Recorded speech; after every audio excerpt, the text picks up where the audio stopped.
राजधानी दिल्ली में आज से जनगणना साल 2027 के पहले चरण की शुरुआत हो गई है। इसके लिए दिल्ली के 12 जिलों में 50,000 से अधिक कर्मचारी तैनात किए गए हैं, जो लोगों के घर घर जाकर हाउसिंग सर्वे में मौजूद 33 सवाल पूछेंगे। तो चलिए आपको बताते हैं कि इस दौरान आपको किन किन बातों का ध्यान रखना होगा। करीब 50,000 कर्मियों को घर घर जाकर जनगणना सर्वेक्षण के लिए लाया गया है। जनगणना करने वाले एन्यूमरेटर की ट्रेनिंग अब पूरी हो चुकी है। इसके लिए पूरी दिल्ली को 46,000 ब्लॉक में डिवाइड किया गया है। अभी तक एमसीडी क्षेत्र में ऑनलाइन सेल्फ एन्यूमरेशन का काम चल रहा था, जिससे 15 मई तक शाम करीब 1.5 लाख लोगों ने रजिस्ट्रेशन किया था। दिल्ली के करीब 12 जिलों में 50,000 से अधिक कर्मचारी तैनात किए गए हैं, जो लोगों के घर घर जाकर हाउसिंग सर्वे में मौजूद 33 सवाल पूछेंगे। यह कार्य आज से शुरू होकर 14 जून तक चलेगा। इस तरह से 30 दिवसीय विशेष अभियान के तहत राजधानी में मकानों को सूचीकरण और उनकी गणना का कार्य पूरा किया जाएगा। अधिकारियों ने जानकारी दी है कि जनगणना साल 2027 के हाउस लिस्टिंग के पहले चरण के तहत एमसीडी के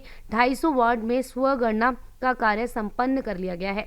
यह डिजिटल प्रक्रिया 1 मई से लेकर 15 मई के बीच पूरी की गई है। जनगणना का कार्य शुरू होने से पहले ये कर्मचारी अगले 4 दिनों तक ग्राउंड ट्रूथिंग करेंगे, यानी कि वो घर जाने से पहले जगहों की भौतिक रूप से जांच करेंगे, सड़कों, गलियों और खास जगहों की पहचान करेंगे। इसके साथ ही इमारतों और घरों की व्यवस्थित पहचान और नंबरिंग करने के लिए, ताकि कोई भी घर छूट न पाए। जनगणना के दौरान करीब 33 सवाल पूछे जाएंगे, जिनका जवाब देना 20 मिनट में जरूरी होगा। जनगणना के काम में जुड़े एक दिल्ली सरकार के वरिष्ठ अधिकारी ने बताया कि जनगणना में जुड़ना हर किसी को शामिल होना आवश्यक है। अगर कोई भी मना करता है तो अधिकारी पहले उन्हें समझाने और मनाने की कोशिश करेंगे, तब नहीं मानेंगे तो उनके खिलाफ कार्रवाई की जाएगी। उन्होंने बताया कि अगर बार बार समझाने के बाद भी कोई व्यक्ति जनगणना में हिस्सा नहीं लेता तो जनगणना अधिनियम 1948 की धारा 11 के तहत 1000 जुर्माने का प्रावधान है। अगर एक व्यक्ति दोषी पाया जाता है तो उसे 3 साल की जेल का भी प्रावधान है। इस प्रक्रिया के बाद न केवल सरकारी योजनाओं की गुणवत्ता सुधरेगी, बल्कि शिक्षा, सुरक्षा और रोजगार जैसे क्षेत्रों में भी सुधार होगा। इसलिए जनगणना में भाग लेना बेहद जरूरी है, वो भी हर नागरिक के लिए।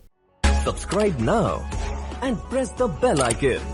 Never miss an update.